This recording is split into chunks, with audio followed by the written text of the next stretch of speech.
오늘은 대림절 또는 교파에 따라서 강림절이라고 하는 것의 두 번째 주일입니다. 지난주에 대림절 첫 번째 시간을 맞이해서 예고를 해드렸습니다.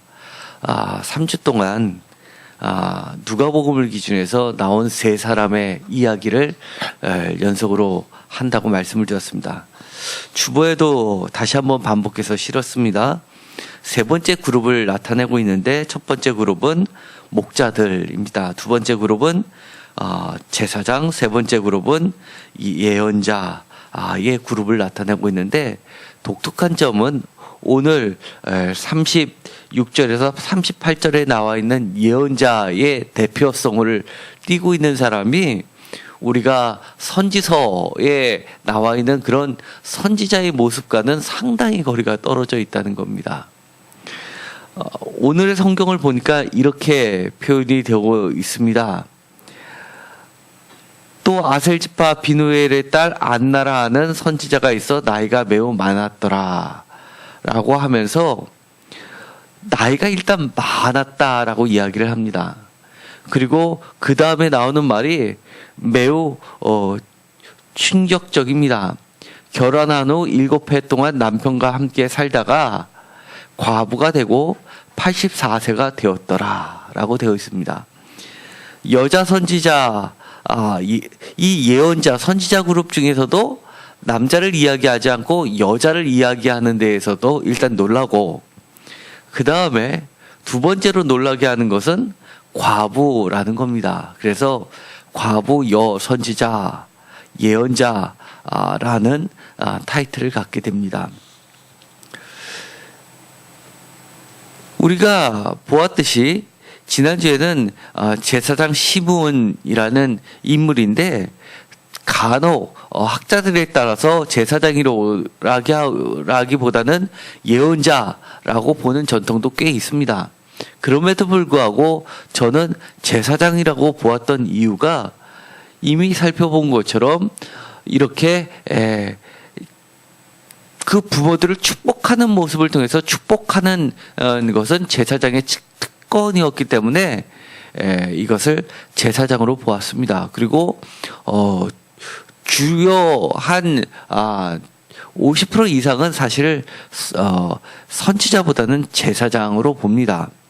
반면에 이 36절에서 38절까지 나와 있는 사람은 성경에 있는 그대로 모두 다 사실은 예언자, 선지자로 보게 됩니다. 이 시므온은 남자를 대표하는 사람이라고 한다면 이 안나는 여자를 대표하는 사람입니다. 그래서 시므온과 안나는 모든 인류를 대변한다고 할 수도 있습니다. 선지자 중에서도 이 과부 여 선지자는 더욱 선지자들보다도 여자보다도 더 특별한 의미를 갖습니다. 성경에서 여자 선지자가 나온 경우는 매우 드뭅니다. 그런데 남자 선지자분들보다도 월등히 두드러진 특징들을 가지고 있습니다. 그 정도로 이 여선지자는 되기도 인정받기도 힘들 뿐이지만 나왔다 하면 구약 성경 전체를 대변할 정도로 그렇게 걸출한 인물들입니다. 첫 번째 나왔던 인물은 미리암이죠. 심지어는 모세의 노래라고 하는 것들이 있습니다. 출애굽기에. 그리고 미리암의 노래라고 하는 것도 있고요. 그것이 가장 구약 성경에서 오래된 노래로 추정을 하고 있습니다. 그 정도로 역사가 깊은데 학자들에 따라서는 이 모세의 노래의 원저자도 미리암이었을 것이다 할 정도로 모세보다도 사실은 미리암을 더 치는 경우가 있습니다. 그 정도입니다. 여자 학자들은 특히 그 입장을 지지할 정도입니다. 두 번째, 여자 선지자라고 명명되어 있는 사람이 사사기에 나와 있는 드보라입니다. 드보라의 노래가 있습니다. 이처럼, 이 여선지자라고 할 정도인데, 특징들은 다 이 노래들을 다 갖고 있다는 겁니다. 그리고 이 드보라의 노래는, 이것도 미리암의 노래 못지않게 역사가 오래된 노래로 추정하고 있습니다. 그래서 이 드보라의 위치는 그 정도로 이 사무엘의 위치보다도 훨씬 더 위에 있는 위치입니다. 그리고 훌다가 있습니다. 훌다. 잘 기억이 안 나실지는 모르겠지만 이 신명기에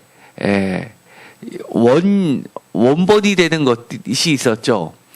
요시아 왕의 종교 개혁을 일으킬 그 폭발적인 다이너마이트 역할을 했었던 것이 있었습니다. 두루마리를 성전 창고에서 찾았는데 그것이 굉장히 오래된 것이라서 아무도 읽지를 못하는데 누구한테 갖다 주냐 하면 이 훌다한테, 여선지자한테 갖다 주니까 이것을 보고 그것을 해석해 주었던 사람이 바로 여선지자 훌다입니다. 그것을 통해서 요시아의 종교 개혁이 일어나고 오늘의 신명기가 탄생한 겁니다. 그 정도로 대단합니다. 신학시대에서도 이 전통을 이어받은 사람들이 있죠. 예를 들어서 사도행전에 보면 딸들의 예언자의 모습이 나타나는데 그것도 사실은 조금 여선지자라기보다는 하나의 예언을 했던 인물 정도로만 보이게 됩니다. 그 정도로 이 안나는 이 구약 시대에 있어서 독특한 위치를 차지하고 있는 겁니다. 사실 이 여인이 성경에 보면 예언자라고 하면 어떤 예언을 했었어야 되는데 우리가 본문을 읽어보면 참 특이합니다. 이 예언의 내용이 하나도 나와 있지 않은 겁니다. 사실은 이 시므온의 얘기는 이상하리만큼 두 개의 예언을 가지고 있습니다.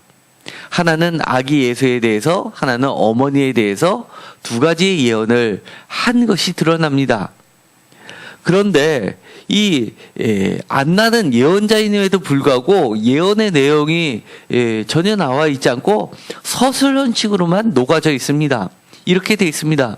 38절에 보면 예루살렘의 속량을 바라는 모든 사람에게 그에 대하여 말하니라 라고 되어 있어서 말로는 예언자라고 했는데 예언의 내용이 전혀 나와 있지 않습니다. 예를 들어서 시므온 같은 경우에는 29절에 주제여 이제는 말씀하신 대로 종을 편안히 놓아주시는도다 라고 하면서 31절에 보면 예언의 내용이 있습니다. 이는 만민 앞에 예비하신 것이요 이방을 비추는 빛이요 주의 백성 이스라엘의 영광이니라. 그리고 또 그 뒤에 보면 마리아에 대해서 예언 비슷한 것을 합니다.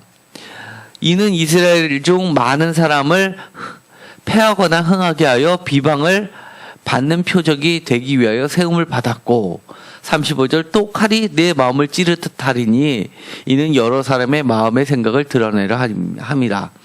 축복이라고 하기보다는 예언에 가까운데 예언자라고 막상 한 이 안나에 대해서는 예언의 내용이 없고 예루살렘의 속량을 바라는 모든 사람에게 예수에 대해서 아기 예수에 대해서 말했다라고 그치고 있습니다. 도대체 예언자 맞습니까? 왜 이 안나라는 여인을 소개할 때 그렇게 몇 안 되는 구약의 4명뿐이 안 되는 이 여선지자의 위치에 두면서도 이것을 이렇게 짧게 지나가고 있는지, 그럼 이 과부 예언자 안나가 한 성경의 역할은 무엇인지, 하나님이 이 여인을 통해서 우리에게 들려주는 음성이 무엇인지가 헷갈릴 수 있다는 겁니다. 여러분들은 어떻게 생각하십니까? 이 아기에 대해 말하니라 하고 39절에 보면 전혀 다른 이야기가 나오는데 38절 마지막과 39절 이전 빈칸 사이에 어떤 예언의 말씀으로 여러분들은 채워 넣으시겠습니까? 아니면 기도 중에 하나님께 물으면 여러분들은 하나님의 어떠한 음성을 들으시겠습니까? 오늘날의 교회는 여자들이 남성들보다 훨씬 많습니다. 사실 성도라면, 여자 성도님들이라 하면 이것은 저보다도 훨씬 더 이 안나의 심정을 잘 이해하셔야만 하고 또 남자 목회자가 이해하지 못한 부분까지도 가르쳐 주셔야만 됩니다. 왜냐하면 여러분을 대변하고 있기 때문입니다. 제가 묻겠습니다. 안나가 뭐라고 예언하셨습니까? 가끔 저는 이렇습니다. 여성 목회자들이 좀 많이 나왔으면 좋겠다라는 생각을 많이 합니다. 왜냐하면 남자이기 때문에 다 이해 못하는 그 미묘한 것들이 있습니다. 그럴 때는 그것을 여성 목회자들이 그렇게 좀 하나님의 숨겨져 있는 그 말씀들을 잘 가르쳐 줬으면 좋겠습니다. 여기서 뭐라고 말했냐 하면 정확한 표현은 제가 모르겠습니다만 중심 내용은 명확하게 나와 있습니다. 예루살렘의 속량을 바라는 모든 사람에게 예루살렘의 속량을 주시는 분이 이 예수입니다 라고 얘기했다는 겁니다. 그런데 예루살렘의 속량을 이루어 주실 분이 이 아기 예수입니다 라고 말해야 되는 사람이 시므온도 아니고 성경은 이렇게 이야기하는 겁니다. 많은 사람들 중에서 이것을 증인으로서 세울 사람을 하나님이 누구를 선택하셨다는 겁니까? 안나를 선택하셨다는 겁니다. 시므온을 통해서도 얘기하셔도 될 텐데 왜 안나를 통해서 이 얘기를 우리에게 전달해 주냐는 겁니다. 왜? 왜냐하면 시므온도 이 예루살렘의 속량을 안나처럼 그렇게 바라는 사람에는 미치지 못했다는 겁니다. 이 이야기를 했다는 것은 예루살렘의 속량을 바라는 사람들 중에서 하나님 보시기에 넘버원은 누구라는 겁니까? 이 안나라는 과부였다는 겁니다. 그래서 이스라엘의 속량을 설명하는데 이 삶 전체를 통해서 이처럼 잘 설명해 줄 사람이 없었다는 이야기입니다. 그러면 말이 어렵습니다. 도대체 이스라엘의 속량이 무엇이길래 그렇다는 겁니까? 표준세 번역은 이렇게 번역합니다.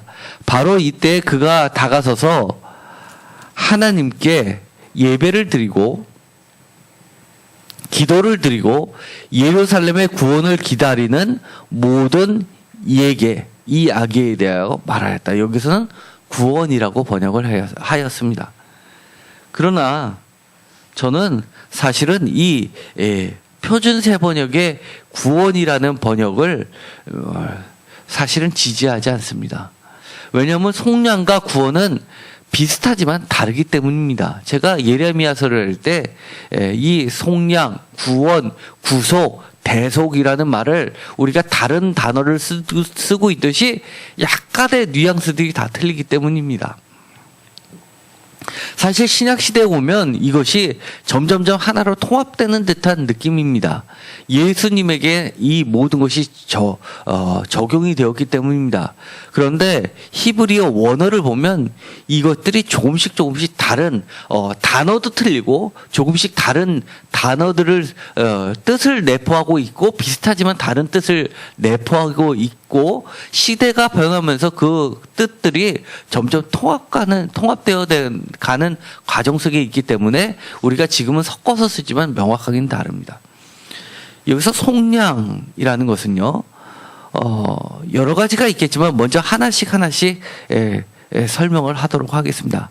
속량이라는 것은 기본적으로 이 노예 시장에서 매매에 쓰이던 말이었습니다. 종을 돈을 주고 사면서 그 주인이 바뀔 때 쓰던 말이었습니다. 그래서 이 히브리어를 헬라어로 바꿀 때 신약시대에 와서는 아고라 마이저 해서 시장에서 매매를 하다 해서 이 아고라, 우리가 지금 쓰고 있는 아고라라는 말 많이 들었죠? 이거는 시장이라는 뜻입니다. 이처럼 매매 개념이 들립니다. 그래서 주인이 바뀌는 것이라는 돈을 주고 값을 지불함으로써 주인이 바뀌는 노예 시장을 기본적으로 깔고 있습니다. 거기에 대해서 좀 더 발전돼서 어떤 개념이 있냐면 속전이라는 개념이 있습니다. 이스라엘 사람들이요, 다 자기 땅들이 있었습니다. 그런데 경제적으로 어려워지다 보니까 이 땅을 팔게 됩니다. 그래서 빚을 지게 되는데요. 그 빚을 다 갚지 못하면 나중에 그 담보로 했던 자기 몸을 팔게 됩니다. 그래서 노예로 들어가게 됩니다. 그런데 우리가 레위기에도 그렇고 민수기, 신명기에도 있지만 이 70년이 되면 희년이 됩니다. 희년이 될 때는 어떻게 됐습니까? 그것을 다 풀어주는 관습이 있었습니다. 그래서 이 모두가 기쁨의 해가 되면서 자유의 몸이 되는 개념이 바로 이 속전하고 관련이 되어 있는데요. 그 자유의 해가 돌아오기 전에 누군가가 그 값을 지불하면서 자유의 몸을 형제 중에서 노예가 아니라 자유의 몸, 종에서 노예와 종은 틀립니다. 이 자유의 몸을 하게 하는 속전을 지불하게 해서 자유롭게 하는 게 바로 이 속량이라는 개념입니다. 그래서 자유인이 되었다, 자유다라고 하는 겁니다. 그것에 더 나아가서 어떤 개념이 있냐면 이 개인의 자유도 중요하지만 공동체, 어떤 집안의 자유도 중요하게 되는 겁니다. 예를 들어서 집안이 어려워졌습니다. 그리고 집안이 어려워질 뿐만 아니라 남편이 이렇게 죽게 되었습니다. 그런데 남편이 죽게 되었는데 이 남편이 원래 갖고 있었던 내려오던 재산들이 있었습니다. 그런데 아들이 없이 남편이 죽게 되면 그 재산을 이어받을 수 없다 보니까 이 부인이 과부가 살 수 없게 되었습니다. 그래서 어떻게 합니까? 형제 중에서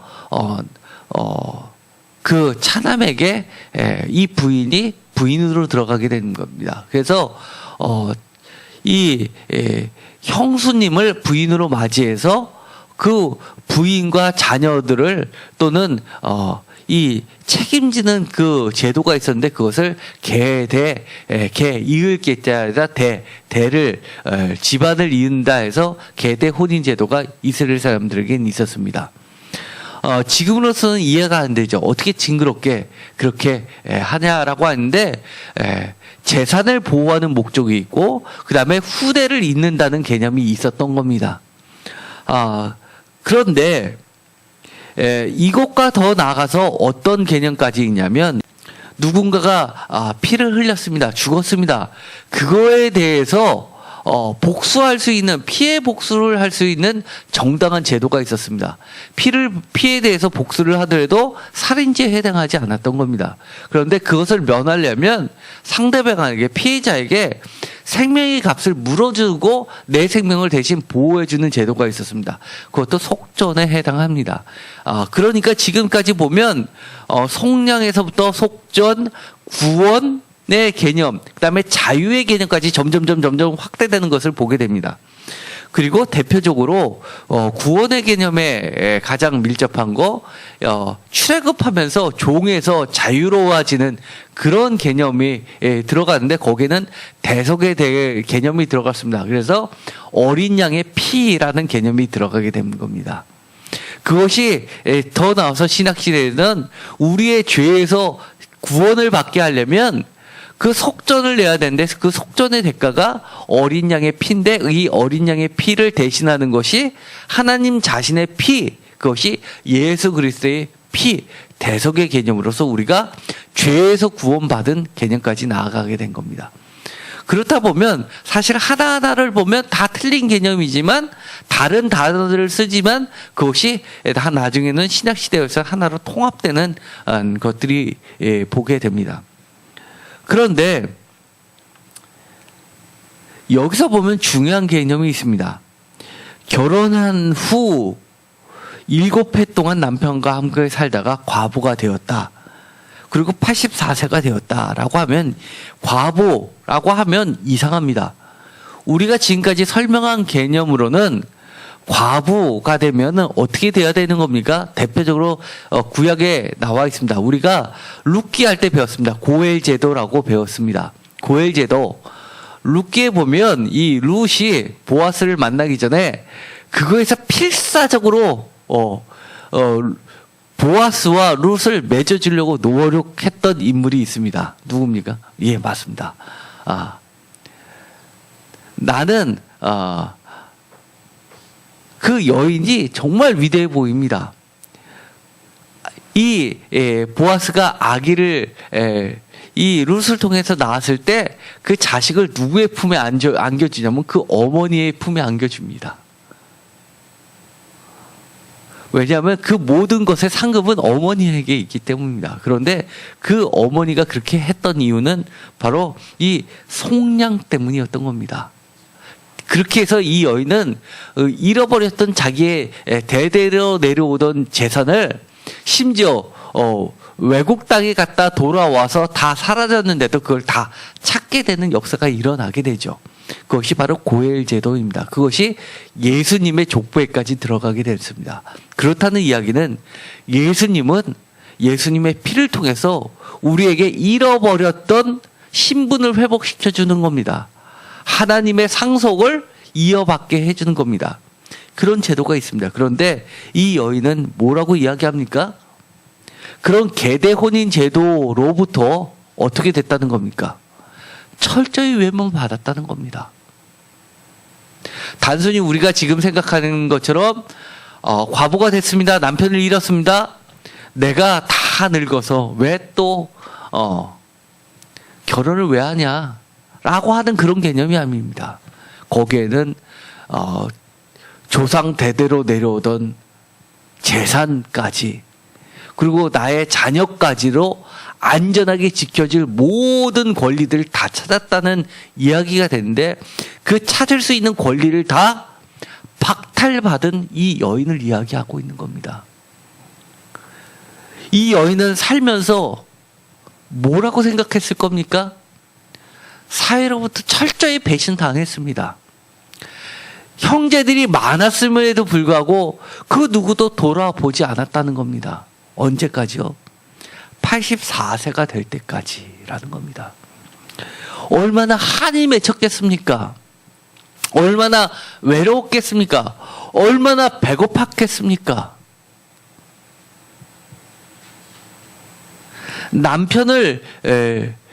남편과의 삶이 남들이 생각하는 것처럼 얼마나 지긋지긋하고 힘들었으면 다시 결혼 안 하고 혼자 사는 여인이 얼마나 세상에서 버텨내기 힘들 텐데도 얼마나 지긋지긋했으면 결혼을 안 했겠냐라고 생각하면 성경을 몰라 너무 모르는 이야기입니다. 7해 동안 남편하고 함께 살았다라는 이야기는 7 완전수를 통해서 이 여인이 얼마나 행복하고 세상에서 누릴 수 있는 완벽하게 살았다는 것을 보여주는 겁니다. 게다가 굳이 이런 얘기까지 할 필요가 없습니다. 아셀 지파 바누엘의 딸이라고 합니다. 아셀은 기쁨을 나타내는 뜻입니다. 여러 이스라엘 야곱의 지파 12지파 중에서 아셀 지파는 아셀은 기쁨이라는 뜻입니다. 거기에다가 바누엘은 하나님의 면전. 화면을 보시면 이렇게 되어 있습니다. 바누엘은 하나님의 앞이란 뜻입니다. 하나님의 면전이라는 이야기는 그것의 딸이라는 이야기는 하나님이 늘 돌봐주시는 그런 행복한 삶을 살았다는 이야기 아니겠습니까? 그런데 그렇게 행복하고 완전하게 이 땅에서 살았는데 남편과 함께 살다가라는 것은 히브리어로 남편은 바알입니다. 남편, 바알. 똑같은 뜻입니다. 주와 함께 살았다는 이야기입니다. 그렇게 하나님과 임마누엘의 삶을 살았다는 이야기도 됩니다. 그런데 과부가 되고 84세가 되었다라는 이 84세는 원어를 보면 약간 애매합니다. 과부로서의 삶이 84년 동안 되었다는 뜻도 될 수 있고 그렇게 읽을 수도 있습니다. 아니면 여기처럼 번역해 놓은 것처럼 7회를 포함해서 그리고 자라난 결혼하기 전에까지 나이를 다 포함해서 84세로 읽을 수도 있습니다. 가장 길게 보면은요. 결혼할 때 나이를 보통 12세로 봅니다. 성인이 될 때의 나이 12세. 그리고 남편과의 삶 7세. 그리고 또 84년 동안 과부로의 삶 하면 103세가 됩니다. 또는 조금 늦게 결혼했으면 14세에 결혼했다면 105세가 됩니다. 그런데 이스라엘 사람들의 외경이라고 하는 거에 보면 성경 다음으로 치는 겁니다. 거기에 보면 외경에 보면 이렇게 과부로서 이스라엘 사람들을 구한 이야기가 나오는 게 있습니다. 그런데 그 여인의 나이를 105세로 보고 있습니다. 105세 된 여인이 이스라엘 사람을 구원하는 그런 이야기가 외경에 실려 있습니다. 그렇게 보면 사실 그게 더 이 전승으로 되었으니까 오래됐다고 보죠. 그렇다는 이야기는 이 안나를 매우 그와 비슷하게 그 반열에 올려놓았다는 이야기가 됩니다. 어쨌든 간에 이 여인을 84세라는 것은 특별하게 12 곱하기 7이라는 숫자하고도 맞물려져 있습니다. 그렇다는 이야기는 이스라엘 전체를 대변하기도 하고 그리고 거기에 이스라엘 전체의 7회 완전수를 대변하기도 합니다. 그런데 그 기간 동안에 외롭게 억울하게 빼앗긴 삶, 피폐된 삶을 그녀는 어떻게 보냈냐면 성전을 떠나지 아니하고 주야로 금식하며 기도함으로 섬겼더라라고 이야기합니다. 금식하며 기도하는 그 모습은 누구와도 똑같으냐면 이 시므온하고도 똑같고 그 이전에 나오는 사가랴와 그의 부인 엘리사벳의 삶과도 비슷합니다. 특별히 엘리사벳을 이야기할 때 금식하며 기도하는 여인으로 묘사하고 있습니다. 사실 이것은요, 우리가 지금까지 메시아를 기다려왔던 사람들의 삶을 그대로 표현하는 중요한 표현입니다. 주야로 금식하며 기도하는 삶을 이때 이 예수님의 삶하고 가장 비슷한 그 당시의 삶을 우리는 쿰란 공동체라고 이야기를 합니다. 그런데 쿰란 공동체들이 즐겨했던 것을 바로 금식하며 기도하는 삶으로 봅니다. 성경에서는 이런 파들을 주로 뭐라고 하냐면 아나빔 운동이라고 합니다. 아나빔이라는 그 뜻은 아나의 복수 빔을 붙여서 아나빔이라고 하는데 이 아나는 가나안이라는 뜻입니다. 그래서 이 메시아가 탄생할 때, 예수님이 탄생할 때 그런 사람들을 경건운동을 했던 사람들을 아나빔이라고 하는데 이 성경에 보면 가난을 스스로 가난을 자기가 생활을 하면서 이 부자인데도 가난을 실천하면서 그 돈을 식사비를 모아서 가난한 사람들에게 구제하면서 금식하며 기도하면서 성전 가까이서 살았던 사람들입니다. 또 에비온이라는 단어도 가난이라는 뜻을 가지고 있습니다.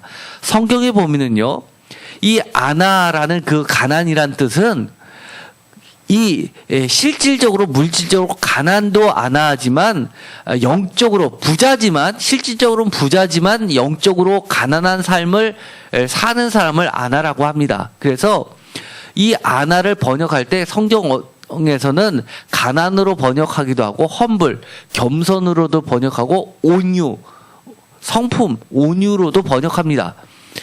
반면에 이 물질적으로 가난하다는 것을 다른 것으로 번역하지 않고 오직 가난으로 또는 궁핍으로 번역하는 게 아까 에비온이라는 뜻입니다. 반면에 달이라는 표현도 있는데 이것은 필요 또는 가난으로 번역합니다. 물질적인 개념이 들어가 있는 거죠. 그래서 이 아나빈 운동의 대표적 주자로서 이 안나, 한나를 이야기하는 겁니다. 그런데 이 사람을 들어서 이야기하는 것은 이처럼 그렇게 가난하면서 겸손하면서 그리고 또 매우 낮은 자의 삶을 보여주면서 밤낮으로 금식하며 기도하는 모든 여인을 대변해 주면서 성경은 이 안나를 이야기하는 겁니다. 그렇기 때문에 이 안나처럼 예수님을 간절히 바라는 사람이 어디 있겠습니까? 이 여인은 이렇게 생각했던 겁니다. 주님이 오시면 내가 드디어 속량 받겠지. 그 이야기는 뭡니까? 84세 또는 아까 이야기했던 103세가 되었을 때 결혼을 하면 뭐 합니까? 그런데도 불구하고 이 여인은 어땠다는 겁니까? 기도하면서 나는 속량 받아야지. 그 이야기는 뭡니까? 주님이 오시면 주님이 내 진정한 남편이 될 거야 라고 기다렸다는 겁니다. 그러면서 이 아기를 안으면서 나이가 매우 많은데 드디어 내 소원이 풀어졌어. 주님이 내 남편이 돼 주었어. 나는 더 이상 바라는 게 없어 라고 이야기하는 여인입니다. 여러분, 예수 그리스도께서 탄생하시길 진짜 기다리고 계십니까? 왜 기다리십니까?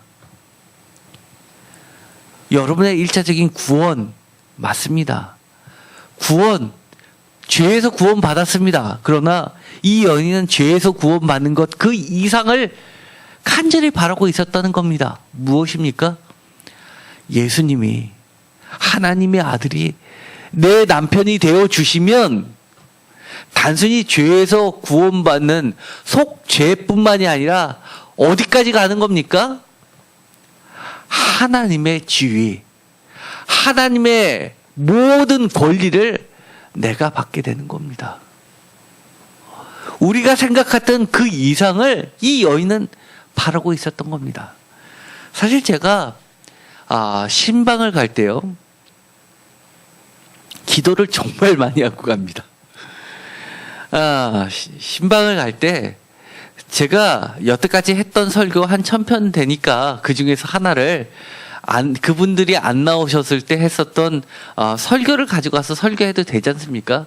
그러나 제가 신방 가기 전에 기도를 하면서 하나님, 제가 신방을 갈 때 하나님께서 그 집을 방문한다고 생각하실 때 어떤 말씀을 해주실 겁니까? 그것을 제 입에 담아 주십시오 하고 금식도 하면서 설교를 준비합니다.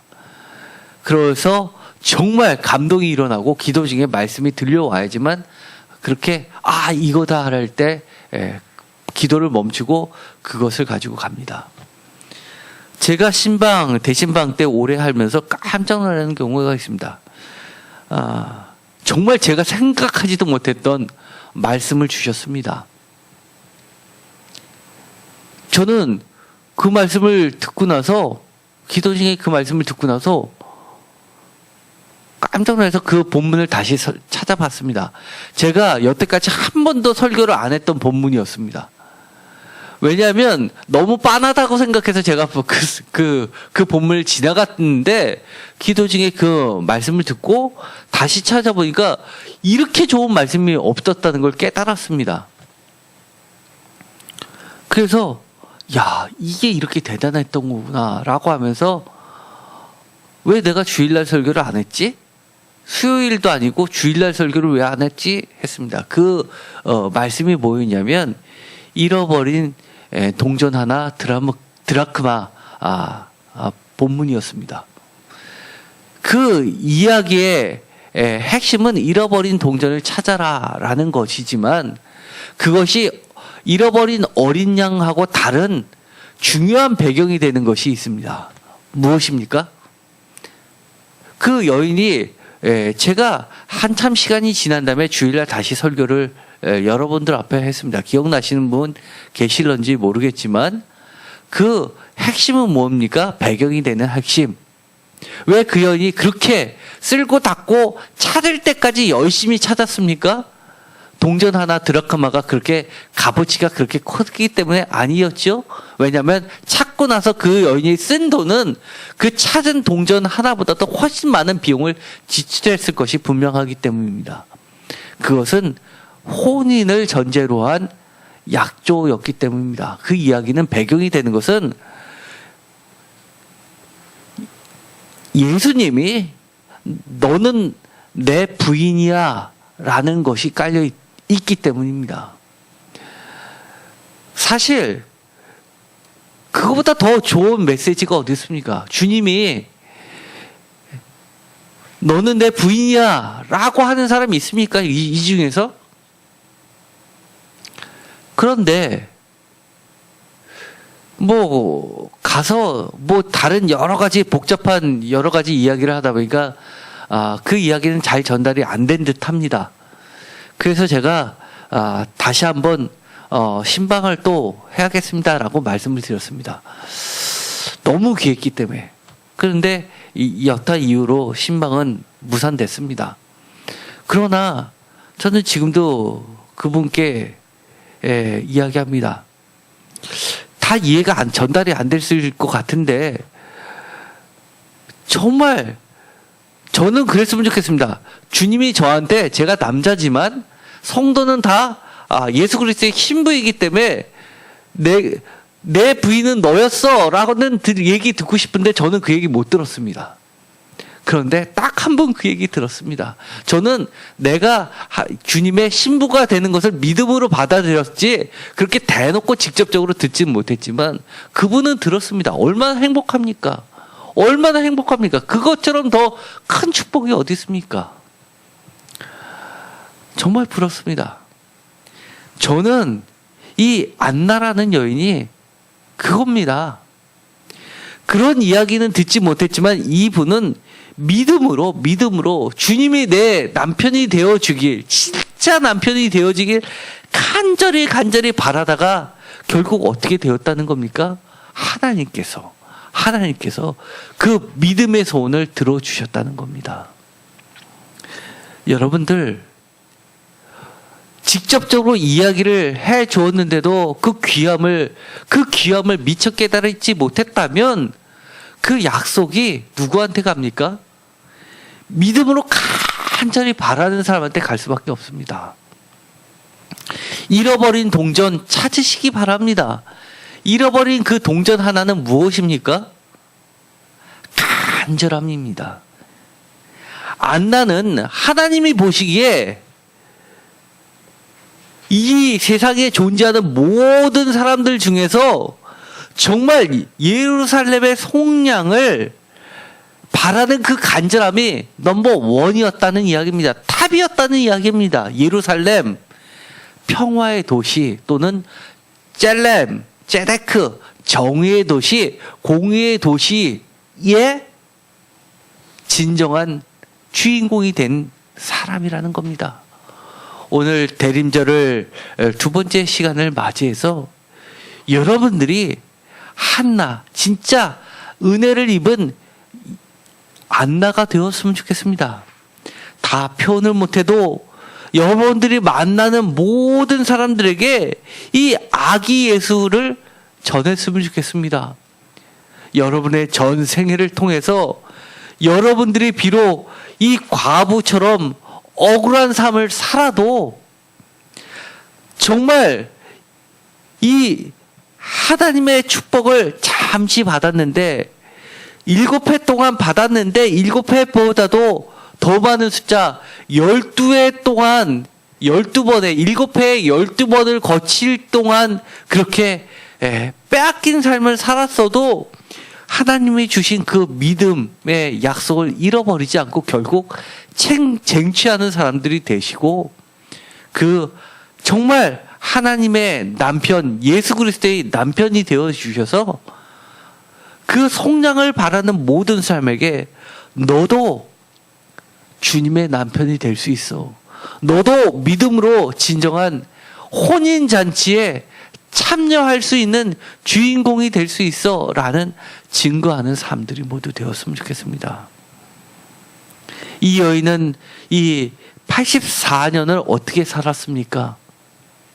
비록 남편이 없었어도, 그래, 주님이 계시는데, 하나님이 계시는데 라고 하면서 어떻게 보냈습니까? 하나님을 내 남편처럼, 하나님을 내 남편처럼 여기면서 기도하면서 금식하면서 그렇게 보냈습니다.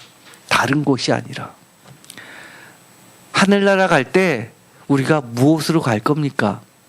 저 재산 많아요 라고 하면서 재산 자랑하면서 갈 겁니까? 하나님이 받아주신대요? 예수님이 받아주신답니까? 내가 세상에서 유명한 사람이니까 내 명예 갖고 하나님께 나갈 겁니까? 예수님이 인정해 주신답니까? 내가 세상에서 열심히 봉사한 것으로 주님께 나아갈 겁니까? 주님이 그것이 혼인 예물이라고 인정해 주신답니까? 우리가 예루살렘의 속량을 얻을 수 있는 유일한 방법은 믿음으로 철저히 은혜 간구하면서 주님이 계시는데 하면서, 내가 힘들어도, 내가 굶주려도 금식하면서 기도하면서 성전 가까이 보내는 그 방법뿐이 없습니다. 예배 우습게 여기지 마십시오. 저는 내년 한 해는 다른 거 다 내려놓고 정말 기본을 지키는 한 해가 되었으면 좋겠습니다. 정말 여러분 모두가 안나의 삶을, 그리고 안나라, 너가 바로 딴 사람이 아니라 안나야, 21세기의 안나야 라는 그런 하나님의 징표를 모두 받았으면 좋겠습니다. 기도하며 마치겠습니다. 하나님 감사합니다. 오늘도 주님은 안나를 통해서 우리에게 말씀해 주십니다. 정말 이스라엘의 속량을 바라는 내 자신이 되었으면 좋겠습니다. 믿음으로 받아들이고 나갈 때 하나님께서 인정해 주십니다. 너가 바로 기쁨 지파에 하나님 앞에 있는 은혜야. 예루살렘의 속량을 바라는 모든 사람들의 표준으로서 너가 바로 나의 아름다운 신부야 라고 인정받게 하여 주옵소서. 우리가 비록 지금은 정말 불쌍한 삶을 세상에서 살 수 있는지도 모릅니다. 사람들의 무시를 받을 수 있습니다. 잘난 사람, 돈 많은 사람, 지위 있는 사람, 예배가 아니라 NGO, 예배가 아니라 봉사활동이 우선인 모든 사람들에게 비웃음을 사면서 예배하는 사람이 예배를 드린다고 뭐 그리 삶이 달라지냐라고 비웃음을 받는 그런 안나와 같은 삶을 살고 있을지 모릅니다. 그러나 하나님은, 예수님은 이 안나를 최고로 쳐주셨습니다. 우리가 다른 것 기웃기웃거리지 않고 안나의 삶을 살고 또 그렇게 살기를 바라는 모든 이스라엘의 속량을 바라는 사람들에게 증거자가 되게 하여 주옵소서. 예수님의 이름으로 기도드렸습니다. 아멘.